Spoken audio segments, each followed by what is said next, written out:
So before I begin today, a quick plug for Saturday. I'm in Hampstead on Saturday afternoon, if anyone fancies a trip to Hampstead. 2 p.m. at the Philadelphia Association in Hampstead High Street. And then on the 1st of September, the weekend of the 1st of September, I'm in Copenhagen, and there's still some places available for that if you fancy a really a great weekend in Copenhagen.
Persze, mert Szepulon az nem.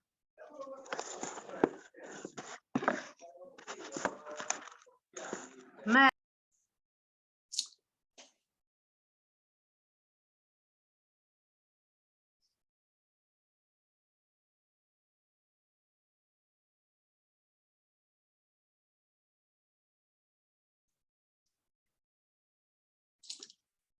There's nothing to get.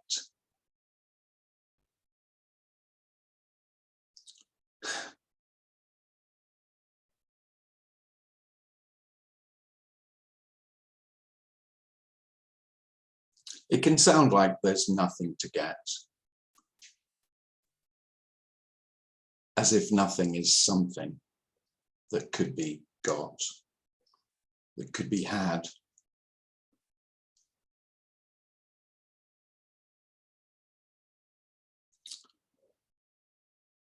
The wonderful news is that you already have nothing. I mean, dreadfully wonderful, but wonderful nonetheless. The liberation, the freedom is that there is nothing to get, and that is already the case. It's not that you could lose everything and then there'd be nothing. There's already no one to have anything.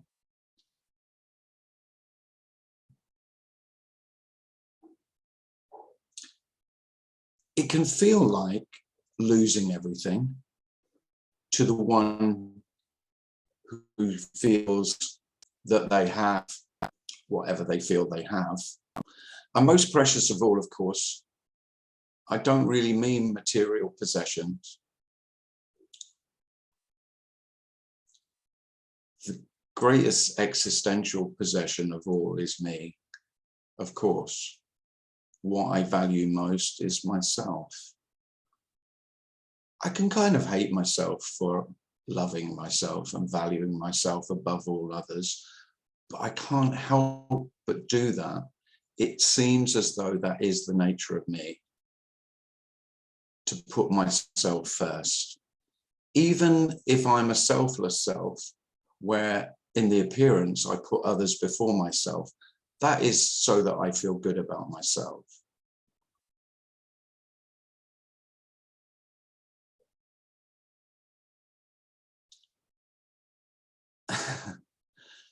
It can sound as though this is speaking about, or this message is somehow pointing towards selflessness,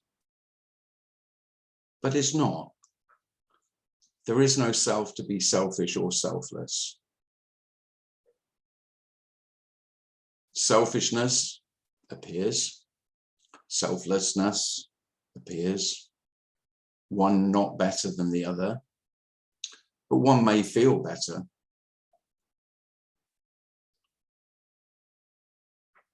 There is no better or worse.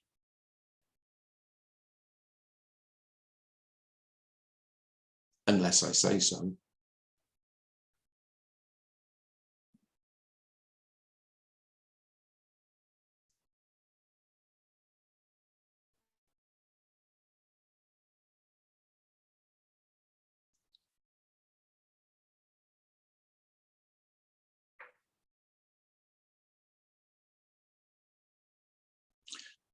Life is just as it is.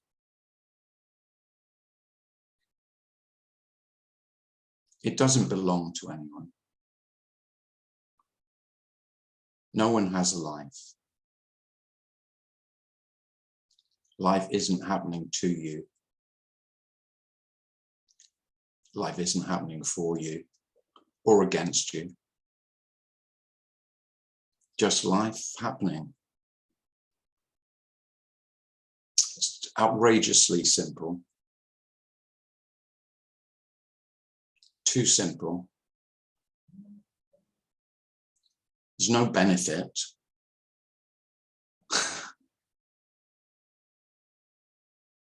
In this life happening.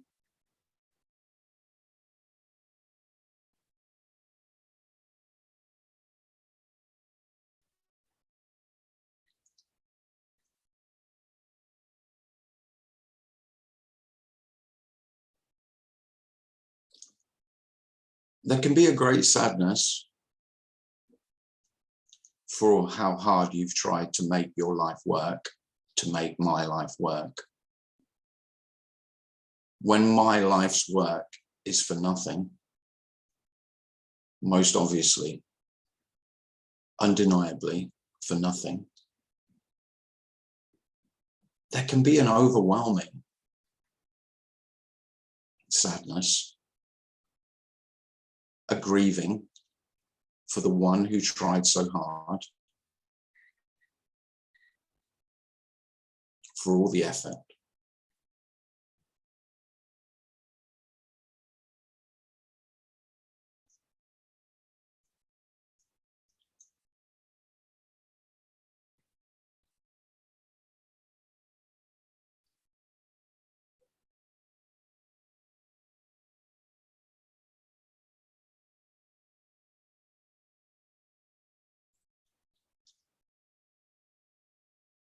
And it is incredible that life never needed you,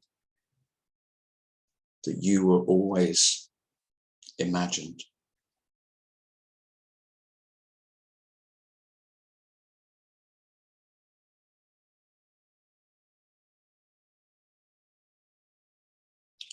What you're left with, or what is left, is unimaginable. It requires no imagination. When I say unimaginable, I don't mean that there is a total absence of imagination. I just mean that it's smack bang in your face, undeniable, undeniably just as it is. That's all I'm speaking about. It's not a revelation. It's not an awakening. There is no one to wake up. I know how I long to wake up. It was excruciating. I didn't wake up. I longed to die, die to self, and many other spiritual ideas about if only I could get out of my own way, then it would all be okay. Well, there's no one in the way. There's no one who could be in the way.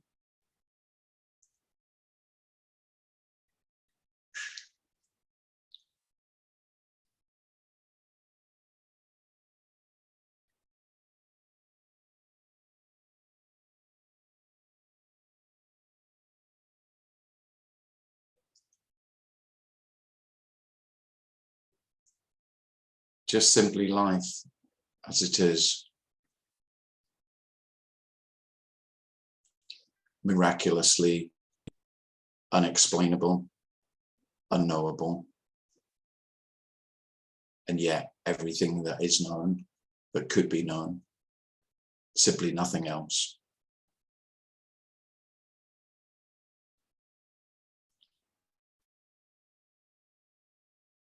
And the one that I was looking, the one that was seeking, never was, never is. If there's seeking happening, that's what's happening.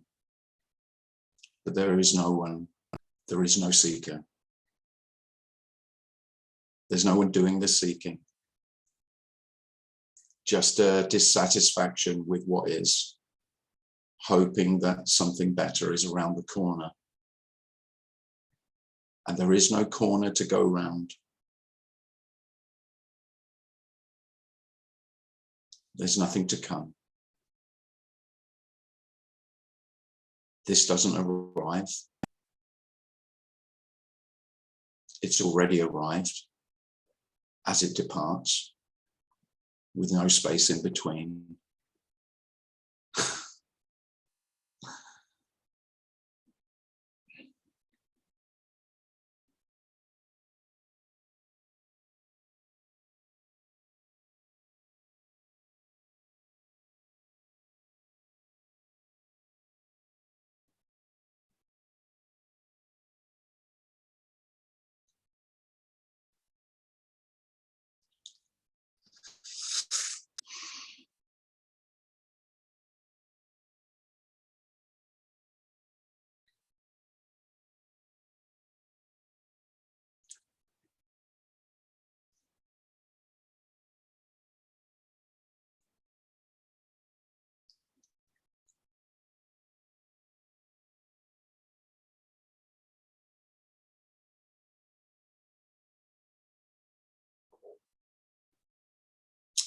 Well, if you want to say something, if you want to share anything, if you want to ask a question, just put your hand up or write it in the chat, or just unmute yourself and ask. Philippe has his hand up. Hi, Philippe. Hello, Tim. There was a question which push inside.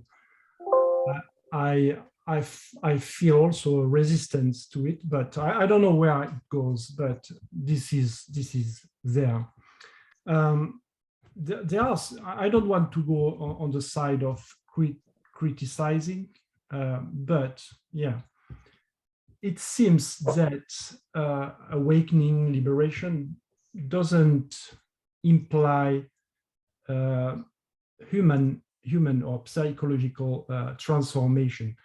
What I want to say is there are some communication which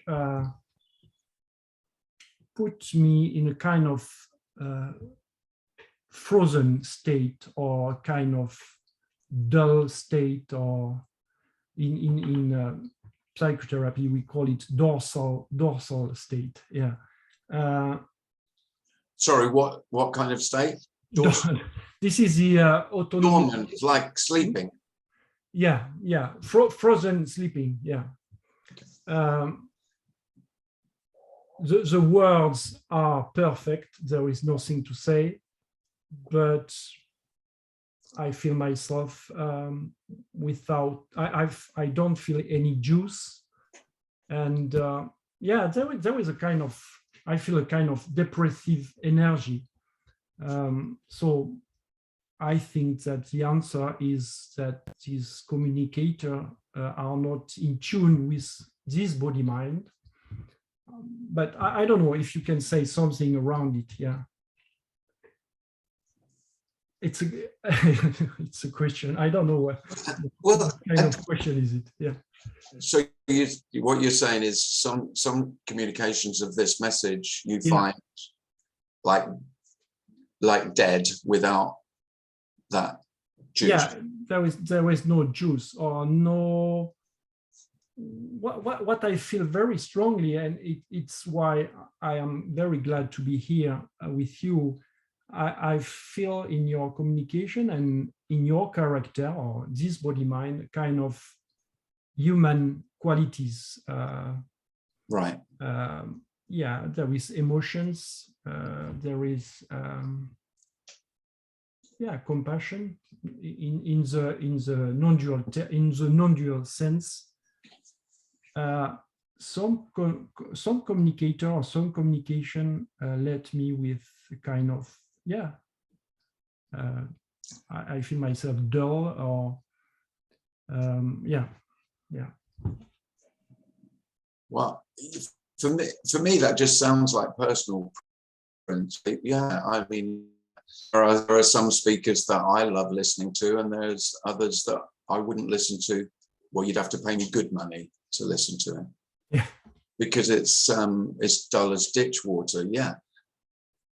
But again, I just think that's personal preference. You ask anyone, non-duality is not immune from personal preference, and it just sounds like that's what that is. I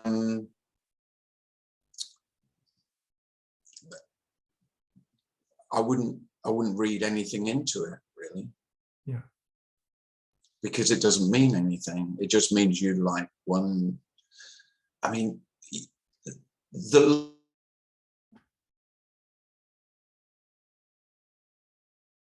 you are frozen, no? Yeah. Yeah, he's frozen. Yeah. Just give him a second.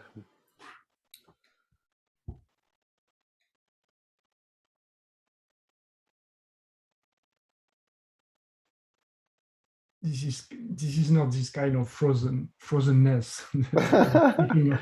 Yeah, his connection isn't too great where he is. Just give him a quick buzz, see how he's doing. I'm sure he just needs to restart his computer.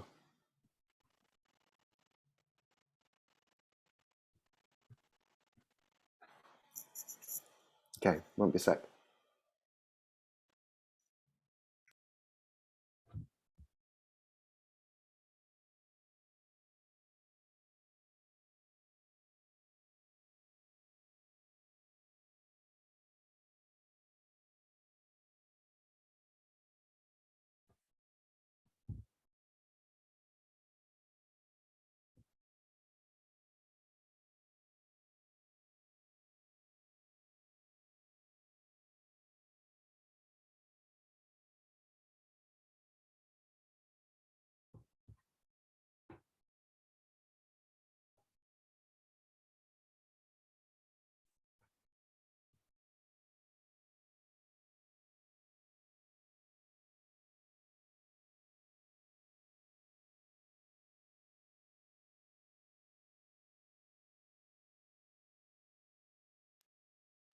Hi.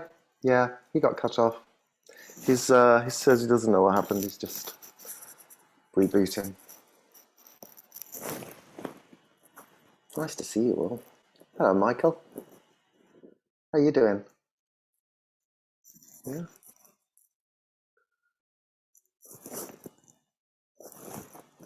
It's like Marcel.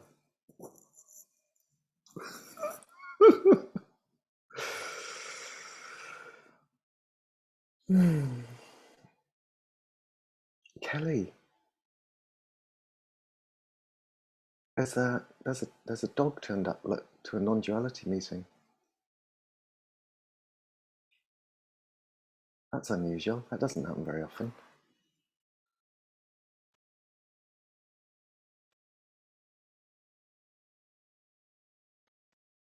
I went outside today, and my local cat. There's some cats that I feed in the area.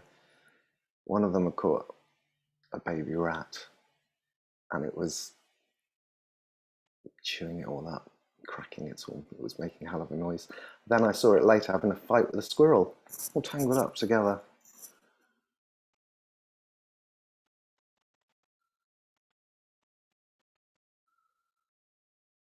Hey, Tim. You're muted. I'm not now. Oh, that sounds better as well. Got a better signal. No idea. I just think it's there, just went. Let me just 1 second. I think that's what happened. I'm not sure really. There we go. Me being the technophobe that I am, I haven't got a clue what happened there. Can everyone hear me now? Sorry about that, everyone. I have no fucking idea what happened. It just disappeared.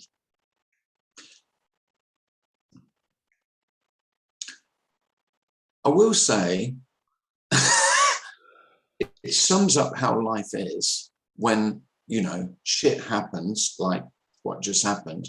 So it's, you know, imagine being a complete technophobe, which I am, but that's how the whole of life is. Everything is like that. We haven't got any idea how anything works, what the fuck is going on, why anything happens, how anything happens.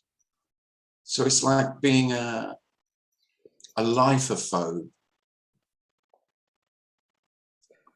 You're afraid you don't know anything, but without the fear. Michael says in the chat, do we get a little bit back on our donation? What fucking donation? Got to donate first. That's rich. Yeah, you'll all get, I'm going to give you what, 5% discount on nothing. You can all have it back. Philippe, where was I? Say something so that I can kind of... Yeah. In the meantime, it was great because I understood now my question. And my question is that there was a kind of belief here that liberation equal also a deepening of the psychological system or the emotion, or that liberation equal also a kind of more open heart or something like that. So okay, yeah. It was my belief. Yeah. So my belief is in this question. Yeah. Yeah, and I'm not saying that couldn't be the case, but this is... It feels very obvious here that what I'm speaking of is about being, I can't say more human, but very human. There's no escapism in this message whatsoever about the plight of being a human being. There is just being human in all its glory and shit. In all its glorious shit, really. But whether you would say a deepening of compassion or a deepening of, you know, they're more fairy stories for me to hope, you know, they're just more hopes, really. I could say love is more obvious. That's as romantic as I'm going to get. But I would have to admit that love is much more undeniable, because self often wants to deny love because love hurts, and love, you know, love is the best and the most painful. And self often wants to distract itself from that obvious fact. And it is an obvious fact. And without that, you could say the filter of me and the ability to distract myself from that, from love, then the love is, I don't know, is completely undeniable. But I can't remember what else you were hoping for. What else did you think might come with liberation? Psychological something? Yeah, more a more open heart, or Yeah, well, deepening- maybe that's what, yeah, well, you could say that's what I mean when I'm speaking about love. Yeah. Yeah. Because maybe that's what the energy of self often does, is close heart down and tries to work it out with head. But also Again, they're just stories. There really isn't heart and head at all. But yeah, the other thing is that a body mind where liberation happen or seeing happen can have before some neurosis and can have still these same neurosis. Some of them can disappear, but some of them can continue in the same body mind, even with the seeing of emptiness, or yeah, I just think, yeah, anything. Yeah. It seems pretty universal that quite a bit of neurosis does stop. Yeah. But yeah, I wouldn't, yeah. And again, I'm really loath to say that, because again, it just seems like dangling a carrot, you know, that because self has wanted to be free of neurosis. It doesn't feel like being free of neurosis, because there isn't the one who wanted to be free of neurosis. So you could say it's almost not noticeable. Maybe space where neuroses were. And I speak also about, you know, the autonomic, I think in English, autonomic nervous system. To survive as a child, we have to do some kind of little or big one dissociations, and this is our structure in our autonomic nervous system, and liberation can happen and communication can happen about this message, and still remain some kind of dissociation in the body mind structure, in the nervous system structure. So yeah, this is my point. Yeah, I mean, you've heard it a million times, Philippe, but there aren't any rules. Yeah. So just because one human being talks about liberation and describes what seems to have happened to them, that doesn't make it a rule in any way. There aren't any at all. Yeah. All I would say is the character is freed from the freedom, the liberation is for the human being. Yeah, thank you. Whatever that means. And that's not necessarily good. A lot of what seemed to happen to Tim was, you know, in the story was dreadful.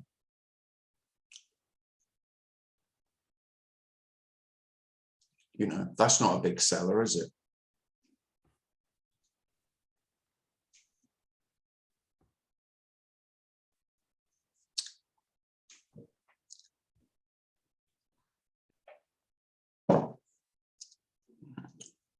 Fucking doesn't sell.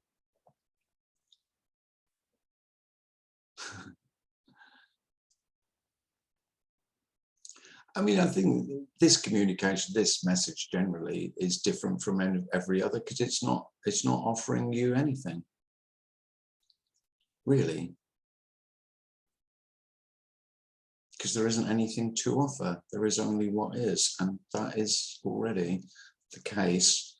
So there is, it is offering everything that there is, but that is already. So in that case, in that sense, there is nothing on offer, apart from everything. You know, that's not bad, is it? You know, as a prize, everything that possibly could be, it's not a bad prize. I mean, that's some compensation for losing everything you called yours. It's quite an amazing compensation. actually. So you get to lose everything that you possibly, that you held most dear, including the most dear of all, me. And the, the consolation prize is every fucking thing. It's pretty good, really. Because there isn't anything else. Simply nothing else.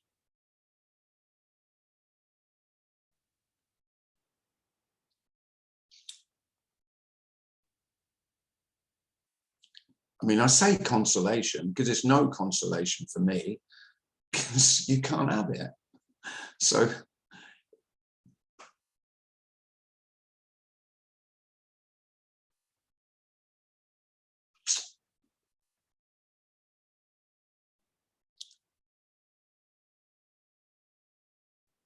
but it is okay because me wouldn't want it anyway.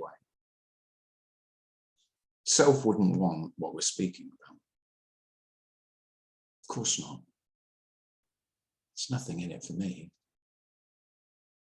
because I'm all about what could be, what I could achieve, what I might attain.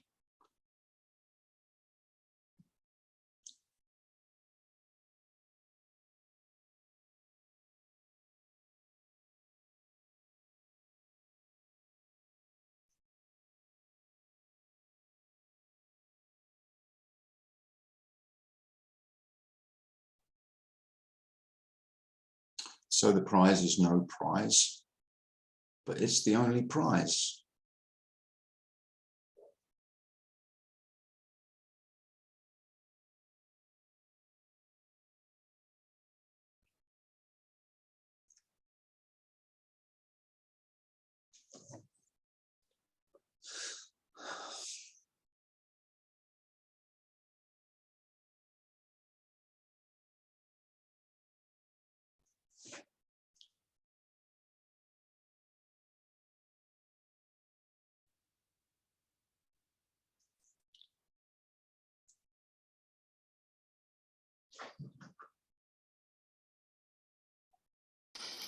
Michael has got his hand up.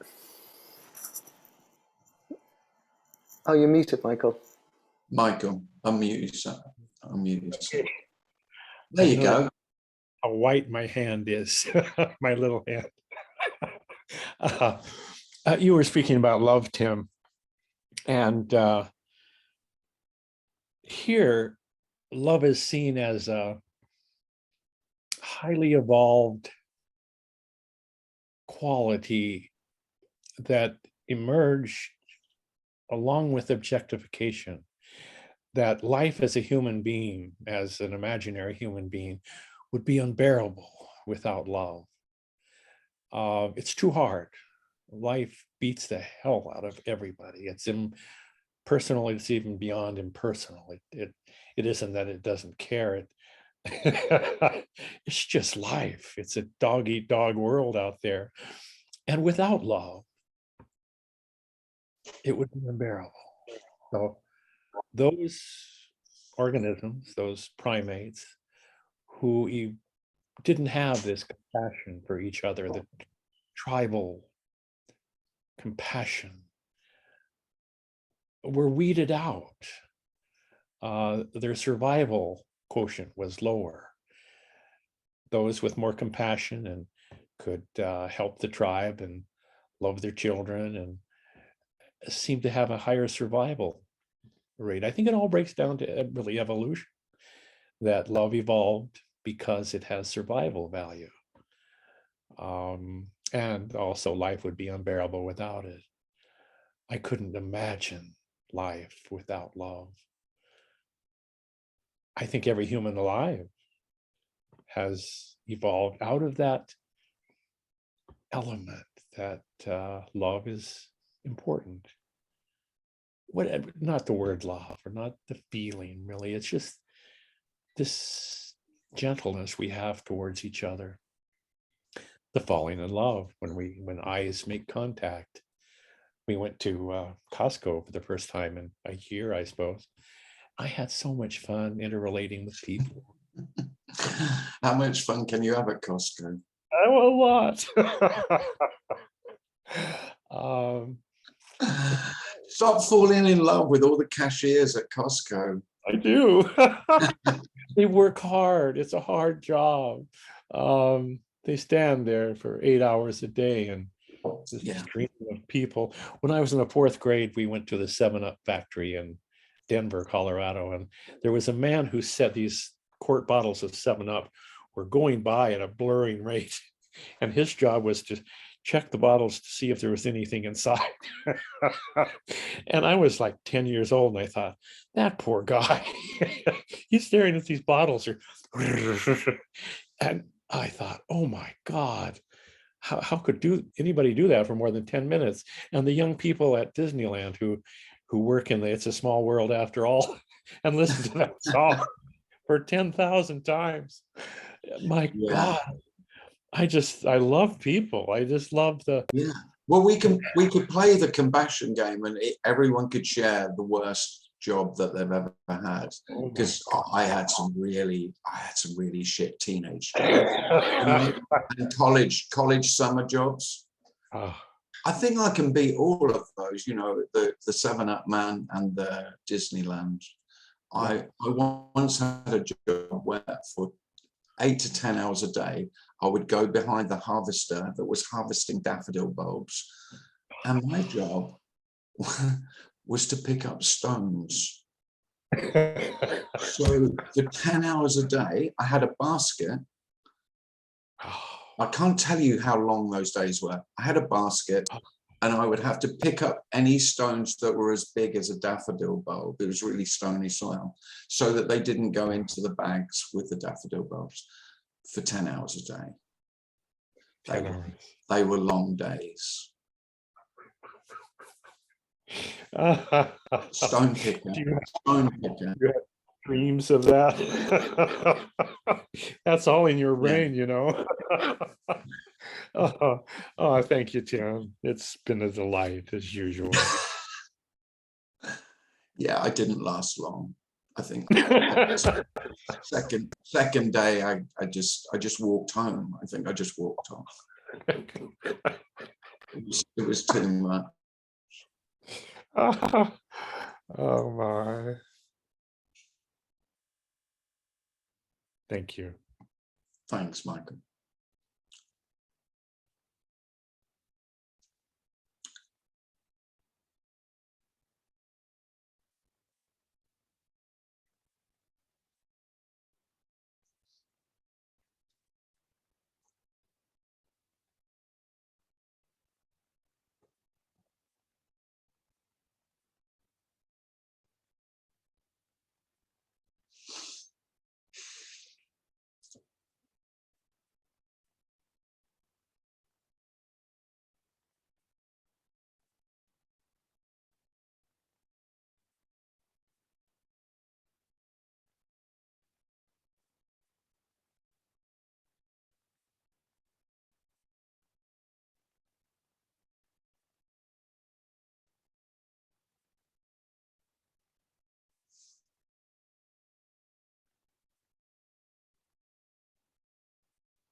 Tim, just to say, I had to pick up all the stones of a vineyard, and I wasn't able to quit because it was my father, my boss. So Yeah. it was a long day of. Well, that's a good learning experience, because the lesson is never work for your family, of course, because then escape the family business as quickly as possible. Otherwise, you'd just be tied to it. Yeah. Of course, because you couldn't walk off because you had to go home to your father's house. Yeah, stone picking. Sobering. But yeah, you could say educational, because I thought that really did draw a line that I'm not going to be a physical laborer. I'm not going to do that. I'm going to do something that doesn't is not as mind-numbingly and physical. I mean, really exhausting. So I'd pick that basket up. It would weigh about 3 or 4 stone when, you know, it would weigh, I don't know, it would weigh 40, 50 pounds, fully laden. And then I'd have to walk, you know, 800 meters to, and all I did was make a huge pile of stones at the end of the field. Fucking hell.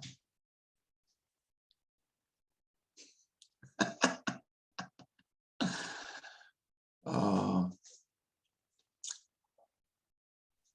luxury. exactly. Go on then, Dave, beat it. You can't say luxury without, we've got to do the first, we've got to do the full Monty Python sketch. Oh dear. I think I can beat it somewhere, but give me a second. Sure. I was spiritual advisor to Bernard Manning. Oh, that's good. Yeah, but that'd be fun. I wouldn't mind doing that. It'd be a short career.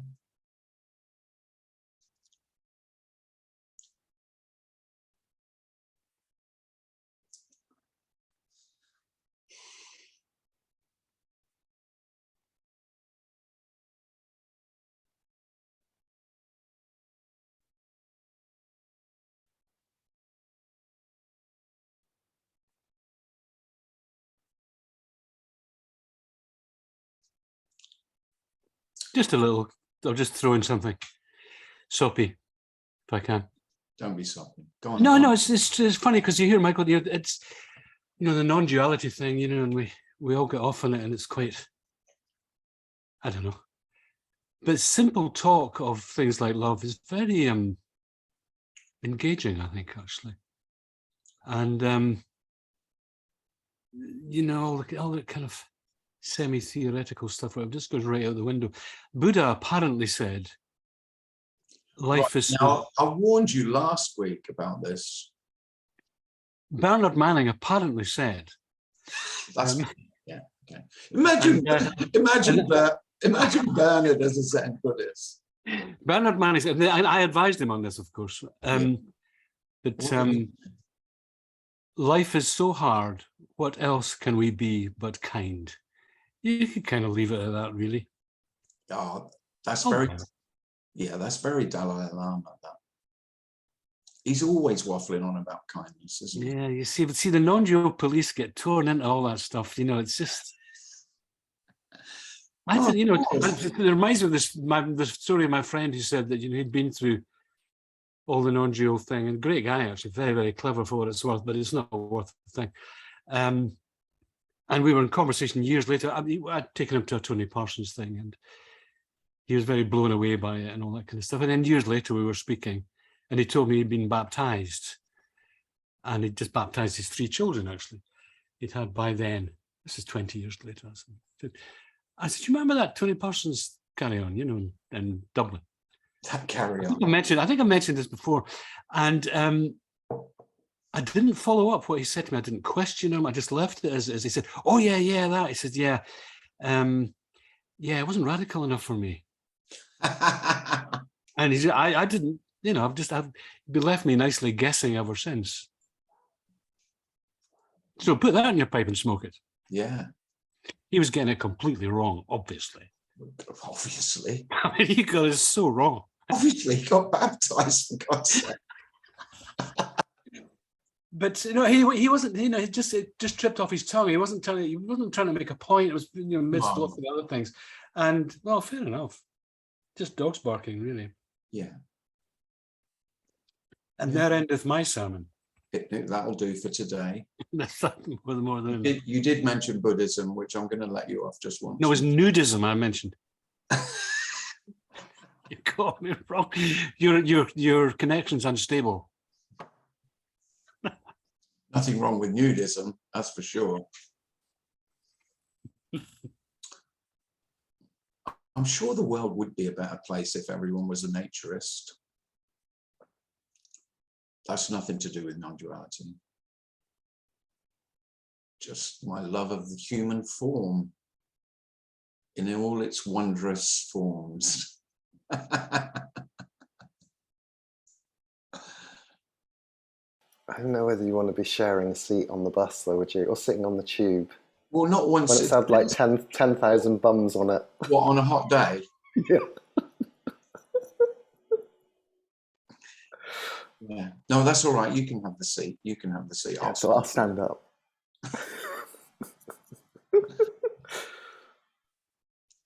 What are we talking about? Naturism. Oh, that's your fault, David. Yeah. I was just thinking, how did we get there? Skid marks. Too much.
Tim, hello.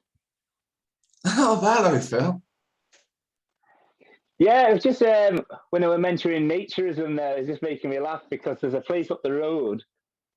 It's a it's a nature place, and people come there and go on holiday. And I used to work down the road from it in the fish factory, and this conversation used to crop. It used to crop up. There's a story in this, fish and nudism. Fish And and this nudism. I dread conversation, to think what it's going to be. no, this conversation used to crop up at work about this nature place just up the road, and what Yeah. did I do? What, and it's as if people were like, I used to think it's probably quite liberating, isn't it, for people to turn up on holiday and they just go in there, get in the buff, and then there's other people who are staying at the same place and everyone's just naked. Not for me, like, but I could see the appeal in it. It must be a bit of a buzz.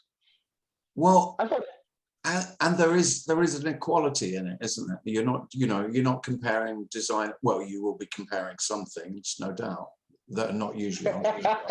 how's your father?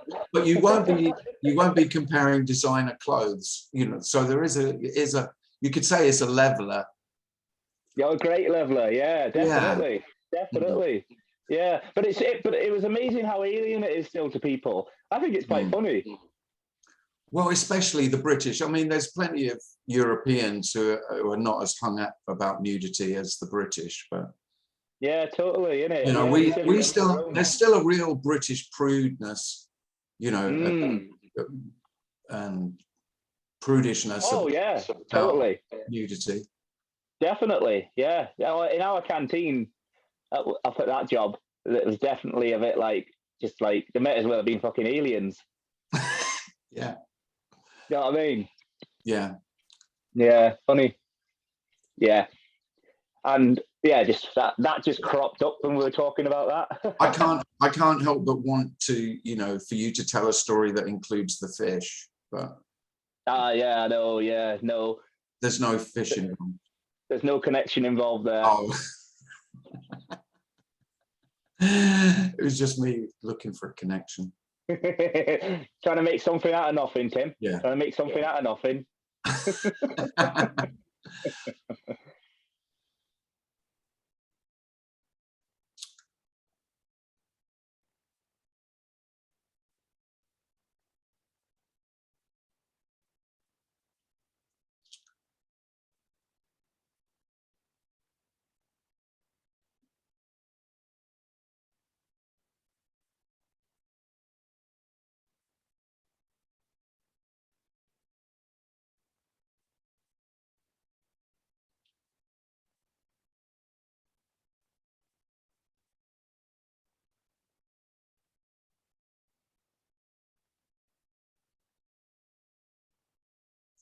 I'll just put the light on.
Hey, Tim, Hi. it's Karen over here. Hi, Karen. Hi. I couldn't figure out how to raise my hand. My daughter got me a new computer and I can't I don't see the part. So if it's okay, I just unmuted myself. Yes, fine. Okay, great. I had a question for you because, you know, you and I have had a couple of private sessions and I've shared on here as well that after first hearing this message about 7 months ago, my Yeah. life has been like in this free fall of just collapse, collapse, collapse. And some days it's easier to accept that than other days. Yeah. There's a lot of forgetting when it gets really bad. Like you had shared with me that towards the end or in the end, whatever the end is, that you had ended up, I think, in your mother's house, in your childhood bedroom or something like that, you Yeah. know, and that's precisely what's happened to me. I mean, I'm a 69-year-old woman who's ended up in my daughter's house in her guest room that I share with the litter box because the life has so fallen apart. But you know what I find, the more I just try to settle in or just allow it to be, it is so hard. But there's a craving for comfort.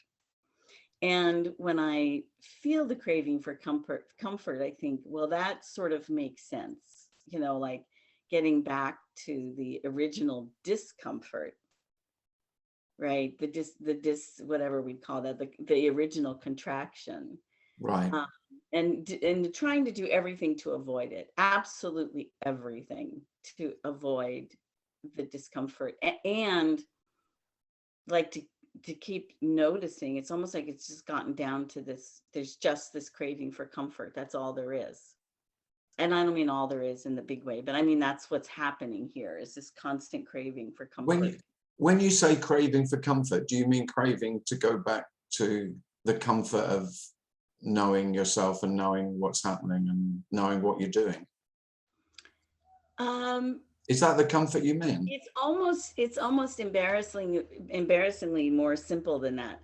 The comfort of having my own room. Oh yeah. Knowing, you know, that I'm a grown up and I know how to do things and I know how to survive. Yeah. All of that is falling away, even to the point where, you know, I'm in a different state where my health insurance in you know, the United States, my health insurance doesn't actually work here, part of my health insurance, and I'm having a health crisis, and I went to the emergency room, and you know, all these things, and the whole time this falling apart is happening, I'm like, oh my God, I think I could deal with all of it if there wasn't this constant craving for somebody, something to step in and comfort me and say, oh, Right. it's going to be all right. Yeah. So I just really wanted to share that, because I remember when you and I talked together that you had shared a little bit of how unpleasant or uncomfortable it can be. Well, yeah, while there's still the one who wants to be comforted, then yeah, if that's still present, then it can feel very uncomfortable. Yeah. Well, I'm willing to share here that it almost feels like an addiction. I mean, I don't know I've never had a drug addiction or anything, but this must be what addiction feels like, addicted to please anything besides this discomfort.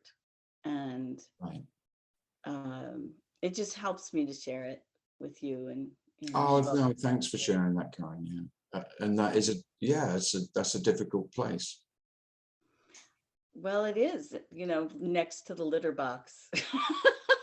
That's not the most uncomfortable thing, actually. It's like, no, being inside myself is the most uncomfortable thing. Yeah.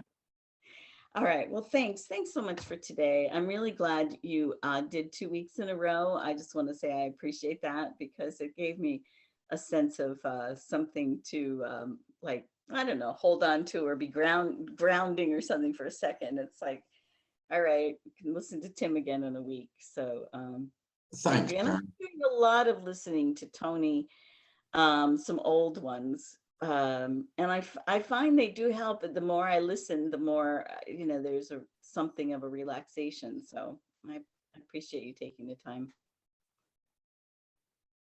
Thanks, Karen. Yeah. Thank you, Tim.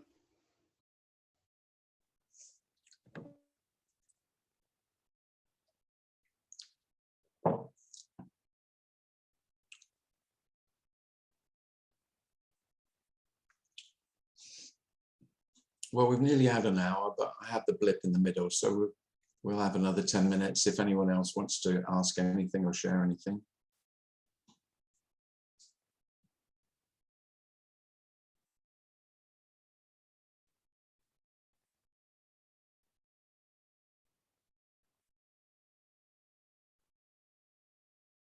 Who's dancing in Asheville?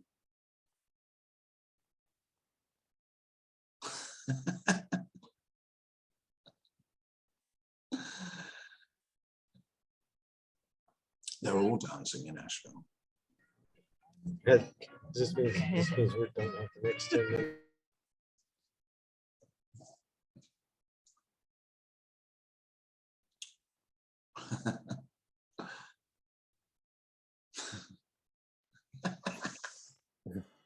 Kelly has her hand up. Hi, Kelly. Hey, can you hear me? Yeah. First of all, Darren, I heard you talking about my dog attending this. Oh. And I was in I was in the middle of a road construction thing, driving, so I couldn't answer. That's funny. Kelly had a picture of a dog, and I said it's the first time a dog's come to a non-duality meeting. But when you got cut off. Oh, there he is. So my question, Karen mentioned that she felt relaxed listening to Tony and stuff. And then I realized this is relaxing. Is there some reason why? I mean, it is the hearing the message repeatedly seems to relax something or nothing. I don't know. Well, if it does, if it feels relaxing, it does. Yeah, that's it. I mean, obviously, it doesn't for a lot of people. I mean, it can feel exactly the opposite of that. It can feel immensely frustrating. I remember the frustration. Oh God, I used to get so frustrated with this. In the beginning, Wow. when I first heard it. Maybe more towards the end, actually. Oh, I have a long way to go. I have a I mean- long way to go. I mean, just all stories, it means nothing.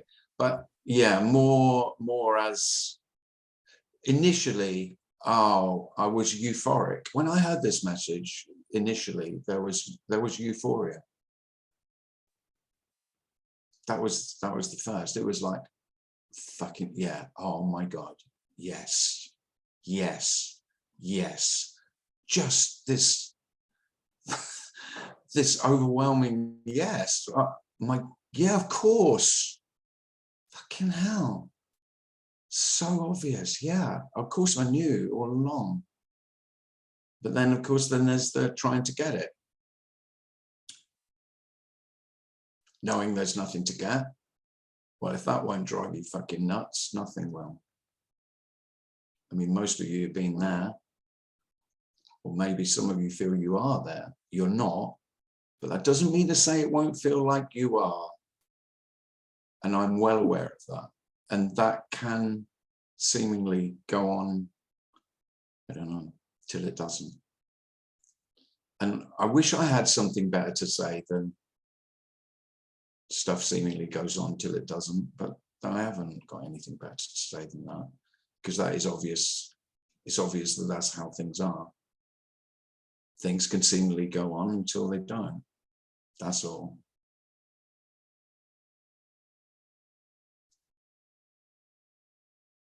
But yeah, it can be very relaxing. That for the one who is constantly striving, for the one who is always trying to get somewhere, to hear that there's nowhere to get can be immensely. That in itself can be really relaxing, because oh, thank God, I haven't got to get anywhere, just for a bit, until I come back and go, well, you've had your rest, now get on picking up those fucking stones.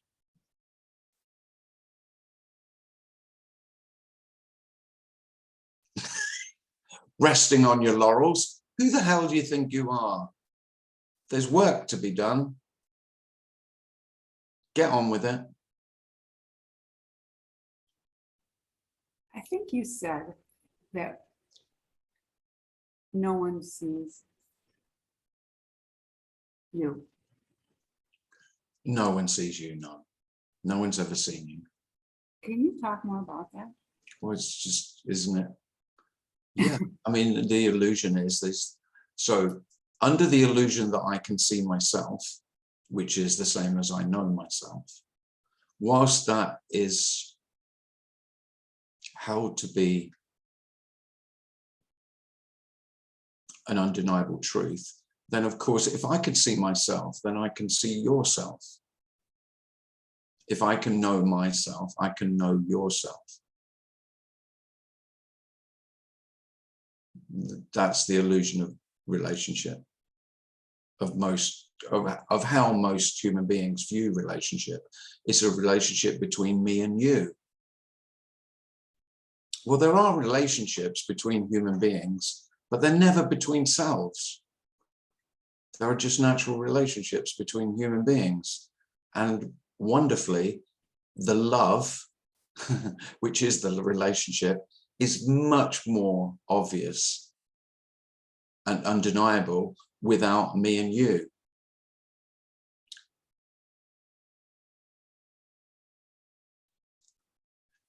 It can be really devastating to self if it becomes undeniably obvious and clear, irrefutable, that you've never known another. It can, I mean, that is one devastating revelation, that you've never seen or known another. There are no others without me. Wow. I mean, fucking hell. That blows virtually all of human interaction as we know it. Just, it blows it all out of the water. There is no interaction between selves. that is the whole illusion. The illusion is I know myself. And because I know myself, I can know you. You can't know another.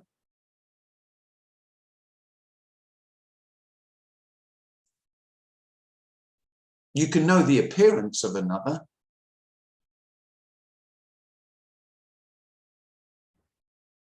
But that's all. Or the You thoughts. can know how you feel in the other's presence, in another human being's presence. You can know that. But you can't know them, their self.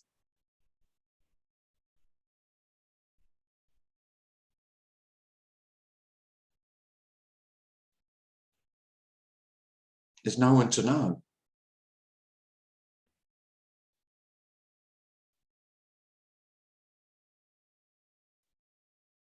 There are no ones.